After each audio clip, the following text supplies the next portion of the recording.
देखिए, गांधी जी ने कहा था कि देश का बंटवारा नहीं होगा। यदि देश का बंटवारा हुआ तो मेरी लाश पर होगा। तो गांधी जी बंटवारा नहीं चाहते थे, लेकिन उस समय जो आंदोलन में थे गांधी जी के साथ में, तो जिन्ना भी थे, नेहरू जी भी थे।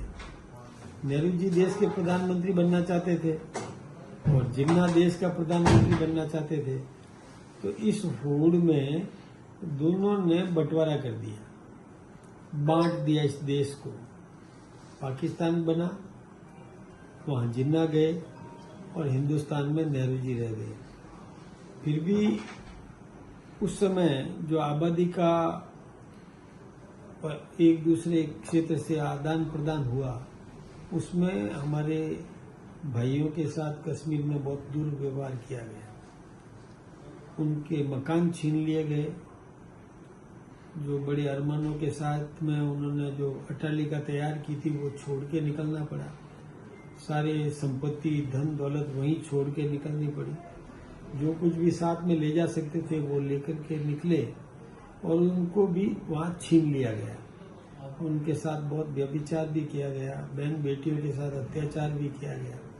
वो सब दास्ता झेली हमारे लोगों ने।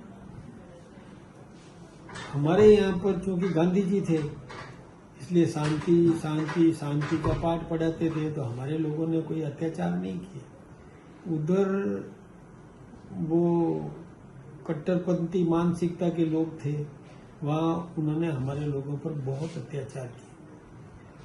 तो वो विभीषिका हम कभी भूल नहीं सकते। वो हम आम नागरिकों को, नई पीढ़ी को भी बताना चाहते हैं। उसके बताने के पीछे का हेतु यह है कि देखिए, यदि संगठित नहीं रहे, देश राष्ट्र प्रथम की भावना नहीं रखी, तो ये दुर्दिन कभी भी आ सकते हैं।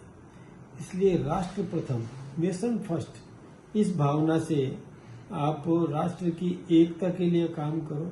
हमने भी देखिए तिरंगा यात्रा निकाली, और तिरंगा यात्रा के पीछे भाव यही था, घर घर तिरंगा का मतलब है कि हम भी राष्ट्रभक्त रहें, लेकिन विपक्ष भी राष्ट्रभक्त रहे। यानी पक्ष में भी देशभक्ति हो, विपक्ष में भी देशभक्ति हो, तभी लोकतंत्र भी सफल होता है। तभी देश की एकता बनी रहेगी, देश में विकास भी होगा। ये सब कुछ हम करना चाहते हैं।